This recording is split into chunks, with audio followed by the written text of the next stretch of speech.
내 책상 위에는 결혼 청첩장, 환갑 초대장, 그리고 불안해하면서도 아직 답장 못한 편지들이 있다. 나는 심에 깊게 친교를 갖고 있는 것 같다. 나는 뉴욕 미술관에서 수백이 넘는 그림을 하루에 본 일이 있다. 그런데 지금 회상할 수 있는 그림은 하나도 없다. 그 중에 몇 폭만을 오래오래 감상하였더라면 그것들은 내 기억 속에 귀한 재산으로 남았을 것을 애석한 일이다. 이 세상에는 책이 너무 많다. 내가 읽지 못한 책들을 읽은 듯이 얘기할 때는 무슨 죄를 짓는 것 같다. 그리고 읽어야 될 책을 못 읽어 늘 빛에 쪼들리는 사람과 같다. 사서삼경이나 읽고 두시연애나 들여다보며 학자님 노릇을 할 수 있었던 시대가 그립다. 하나님께서는 아담과 이브를 만드셨다. 그러나 두 사람의 후손이 30억이 되리라고는 꿈에도 생각하지 못하셨을 것이다. 그래서 지금은 우리들 하나하나를 돌보아 주실 수 없게 되었다. 하나하나를 끔찍히 생각하고 거두어 주시기에는 우리의 수가 너무 많다. 피천덕의 수필집 인연에 수록된 너무 많다 중의 일부입니다.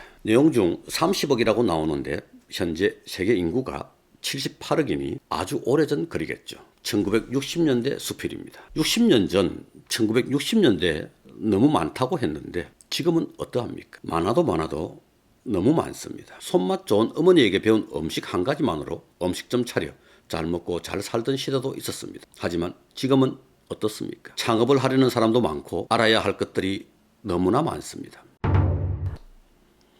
통계청에서 매년 발표하는 기업 생멸 통계라고 있습니다. 말이 어렵습니다. 생멸, 태어나고 없어지고의 통계입니다. 여기 2019년 12월 통계청이라고 되어 있는데 발표한 것이 19년 12월이지만 내용은 2018년 통계입니다. 음식업 한번 볼까요? 1년차 61.5%. 이 말은 개업 1년차에 38.5%가 폐업을 하고 61.5%가 살아남았다는 얘기입니다. 1년차에 40%가 망했다는 얘기인데 모르는 사람은 그런갑다 할지 몰라도 아는 사람들에겐 참으로 가슴 아픈 통계입니다. 3년차 32.8% 생존했습니다. 67.2%가 폐업했습니다. 10명 중 7명이 폐업한 것입니다. 5년차는 19.1% 남았습니다. 80.9%가 망했습니다. 19.1%가 살아남았습니다. 살아남은 19.1%가 얘기합니다. 폐업하고 싶은데 폐업할 돈이 없어서 못한 거라. 이 통계 자료가 2018년도 자료라고 말씀드렸습니다. 2019년 자료가 올해 말 나올 테고 올해 자료는 내년 12월이 되어야 나올 것 같습니다. 올해는 계속되는 코로나의 영향으로 더 처참한 결과가 예상됩니다. 아니 1년 만에 10명 중 4명이 문 닫고 3년 차에 10명 중 7명이 문 닫는데 더 처참한 통계는 과연 무엇일까요? 1년 안에 6명이 문 닫고 3년 차에 8명 정도, 5년 차에 9명, 90%쯤 문 닫는 걸까요? 이쯤 되면 정말 지옥이 따로 없습니다. 회사가 전쟁터라고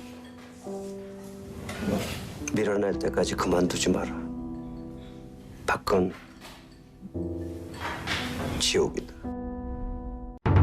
저기 폐업한 사람들은 자기가 1년 뒤, 3년 뒤, 5년 뒤 폐업할 거 몰랐을까요? 그분들 다른 사람들에게 혹은 각종 매체에서 저런 통계 많이 접했을 텐데 왜 창업했을까요? 자기는 생존할 19.1% 안에 들 거라 생각했을까요? 창업할 때는 아마도 몰랐을 것입니다. 폐업할 때쯤 내가 정말 아무것도 모르고 시작했구나 하고 생각합니다. 스스로는 많이 준비하고 했다고 할지도 모릅니다. 그쯤 되면 어떤 준비가 어떻게 되어야 하는지조차 모른다고 봐야 합니다. 음식점은 목 좋은 자리에서 맛있게 하고 친절하게 하고 마케팅만 잘하면 되는 거지. 창업은 일반 상식으로 하는 것이 아닙니다. 전문적인 지식과 능력이 요구됩니다. 39, 67, 81. 1년차 폐업률 39%, 3년차 67%, 5년차 폐업률 81%. 이게 우리나라 전체 통계입니다. 하지만 개개인의 통계는 다릅니다. 어떤 사람은 100% 성공률을 자랑하고 어떤 이는 100% 실패합니다. 야구 경기 같은 단체 경기에서는 팀 타율도 중요하겠지만 장사에 있어서는 개인 타율만 존재합니다. 자기만 잘하면 됩니다. 3번 창업에서 한 번 성공하면 3할 타자인데 준수한 거 아닙니까? 한 번 실패하면 그걸로 끝입니까? 저는 참으로 많이 망해왔고 지금도 망한 가게 억지로 꾸려나가는 곳도 있습니다. 아무튼 통계는 저렇습니다. 저래서 거리에 공실로 넘쳐납니다. 일이 이 지경인데 창업을 해야 될까요? 창업할까 말까 망설이고 있습니까? 다 망한다고 하니 겁이 나서 못하겠습니까? 예전 군대 갈 때 생각나지 않습니까? 군대 가면 맞아 죽는다던데 그 힘든 훈련 어찌할꼬 하고 고민하던 수많은 나날들. 초등학교 졸업, 중졸은 군대 안 간다던데 아씨 너무 많이 배웠어. 장애 판정을 받으면 군대 안 갈 수 있나? 뭘 하나 부셔야 안 갈 수 있지 않은 미친 생각도 잠깐 해보았을 것입니다. 그러던 차 동네 바보 형도 군대 갔다 오고 쪼다 친구도 병장 계급장에 모자 빼딱하게 쓰고 휴가 나오는 거 보니 아 저거 별거 아니구나 했지 않습니까? 그런데 군대는 안 가면 안 되는 거라 그렇지만 창업은 안 해도 되는 것입니다. 적성에 맞아야 할 수 있습니다. 창업하기 전 내가 창업해도 되는 사람인지 자격검사, 적성검사를 받아봐야 합니다. 자격검정하는 국가기관, 학원 없습니다. 본인이 스스로 자가검정해야 합니다. 잘 모르겠다 하는 분은 지금부터 잘 들으시기 바랍니다. 내가 창업해도 되는 사람인가? 자가검정. 첫 번째, 이 아침에도 설레임을 안고 1986년 발간된 정주영 회장의 자서전 제목입니다. 제가 군대에 갓 제대하고 호기심에 사서 읽어봤습니다. 정주영 회장은 회사를 향할 때 초등학교 시절 소풍 가는 마음으로 설레는 마음이 앞선다고 했습니다. 메뉴를 구상하고 손님을 맞는 게 즐거워야 합니다. 다음날 장사할 생각에 기분 좋게 잠이 들 수 있어야 합니다. 창업가는 새로운 아이디어를 내고 일할 때가 가장 행복하다고 합니다. 이 아침에도 설레임을 안고 열정이 이 정도는 되어야 성공합니다. 이게 이해가 되지 않는다면 창업하면 안 됩니다. 두 번째, 워크 앤 라이프 밸런스, 워라밸. 워라밸을 꿈꾼다면 창업을 하면 안 됩니다. 안정적이고 삶의 질을 중요시하고 행복한 가정, 삶의 여유를 생각하는 사람은 절대 창업하면 안 됩니다. 다른 창업도 안 되고 음식점 창업은 최악의 선택이 될 것입니다. 창업의 순간 우울한 인생, 불행한 인생의 시작입니다. 저녁이 있는 삶이요. 손님들 저녁 차려줘야 합니다.